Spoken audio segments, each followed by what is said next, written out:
for its cobblestone streets and vintage lampposts, Gastown is home to art galleries, boutique shops, trendy cafes, restaurants, and the iconic Steamclock. It is Vancouver's oldest neighborhood, offering visitors and tourists a unique glimpse into the history of the city.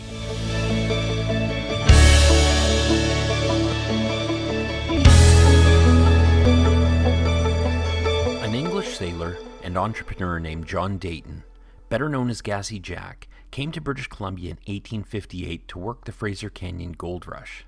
He piloted sternwheelers and steamships up the Fraser River until he was forced to pursue other lines of work due to health reasons. He ran a successful bar in New Westminster between 1862 and 1867 called the Globe Saloon. Entrusting the bar to an old American shipmate, he went out of town in July of 1867 to visit Harrison Hot Springs. Upon returning, he found his bar in ruins from 4th of July celebrations that got out of hand. His old friend, Captain Edward Stamp, owner of Hastings Mill, persuaded Dayton to open a bar on the south shores of Burrard Inlet. With the assistance of local sawmill workers who were offered free whiskey in exchange for labor, they built a saloon that became an instant success. Gassy Jack was famous for his habit of talking at length, or gassing, and the area around his saloon became known as Gassy's Town, a nickname that evolved to Gastown. The town soon prospered as the site of Hastings Mill Sawmill and a seaport quickly became a general center of trade and commerce on Burrard Inlet. In 1870, the government surveyed the settlement and laid out a town site, renaming the area Granville in honor of then British Secretary of State for the Colonies, Lord Granville. While officially the settlement was Granville, unofficially and even on Admiralty charts, it was still referred to as Gastown. Because the town site plan left his saloon in the middle of the street, Gassy Jack had no other alternative but to set up his business in a different spot. So Gassy Jack bought the nearest lot at the southwest corner of Carroll and Water Street for $135.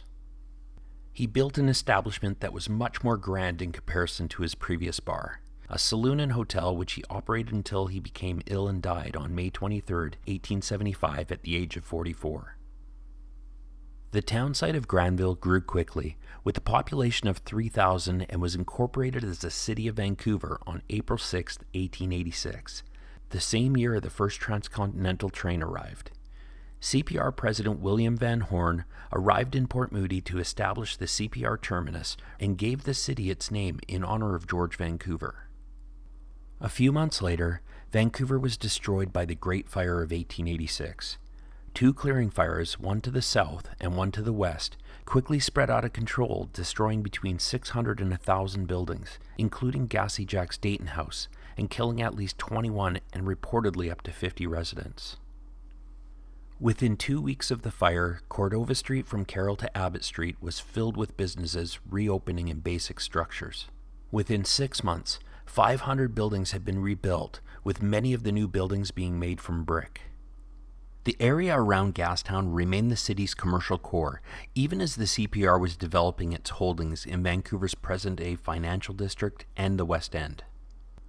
Warehouses dominated the old town site, along with saloons and bars.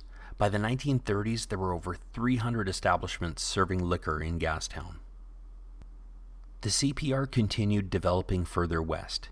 Large retail and more exclusive office buildings began to rise along West Hastings Street and up Granville Street. More desirable residential areas were developed in the West End, and Yaletown emerged as a working-class neighborhood. Businesses, hotels, and industry moved out after the First World War, and new construction in Gastown stalled. Following the Great Depression, Gastown was a forgotten neighborhood. Vancouverites who could afford to do so in the booming post-World War II economy moved to the suburbs, and those who worked in the downtown were commuting each morning in private vehicles, leading to traffic congestion in the city center. In the 1960s, Gastown was a rundown area and became known as Vancouver's Skid Row. The neighborhood, along with Chinatown and Strathcona, became threatened by a proposal to build a freeway connecting Highway 1 to the downtown core.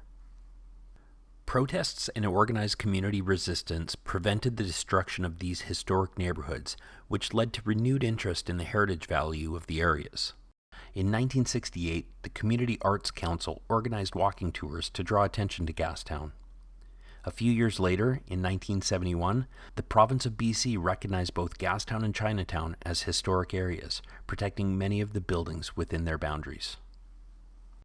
The 70s saw many properties in Gastown restored and repurposed as boutiques, restaurants, music venues, and tourist gift shops. These changes had to contend with other issues. Gastown's boundaries had some overlap with the downtown east side, one of Canada's poorest neighborhoods. Different blocks may be considered part of Gastown or downtown east side. In an attempt to clean up the area, under the direction of City Hall, drug squad members conducted undercover stings and arrests for weeks leading up to what became known as the Gastown Riots.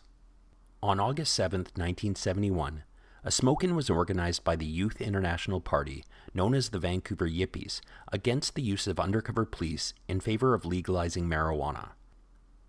Of around 2,000 protesters, 79 were arrested and 38 were charged. Police were accused of heavy-handed tactics, including indiscriminate beatings with their newly issued riot batons. They also used horseback charges on crowds of onlookers and tourists. The Gastown Riots are commemorated in a 2-story high 2009 photo mural by local artist Stan Douglas, installed in the atrium of the redeveloped Woodwards complex. The riot drew attention to the presence of a resident community less concerned with the heritage preservation than with cheap accommodations. The 70s also saw some major transformations to the beautification of the neighborhood. The repaving of the streets with brick, not cobblestone as they're often referred to, the installation of globe street lamps, and the erecting of the Gassy Jack statue. Although these additions are not original, they have been recognized as features of the neighborhood's heritage character. Gastown's most famous landmark is the steam-powered clock at the corner of Cambie and Water Street. It was built in 1977 to cover a steam grate as a way to harness the steam and to prevent street people from sleeping on the spot in cold weather. Its original design was faulty, and it had to be powered by electricity after a breakdown. The steam mechanism was completely restored with the financial support of local businesses, as it had become a major tourist attraction and is promoted as a heritage feature, although it is a modern invention.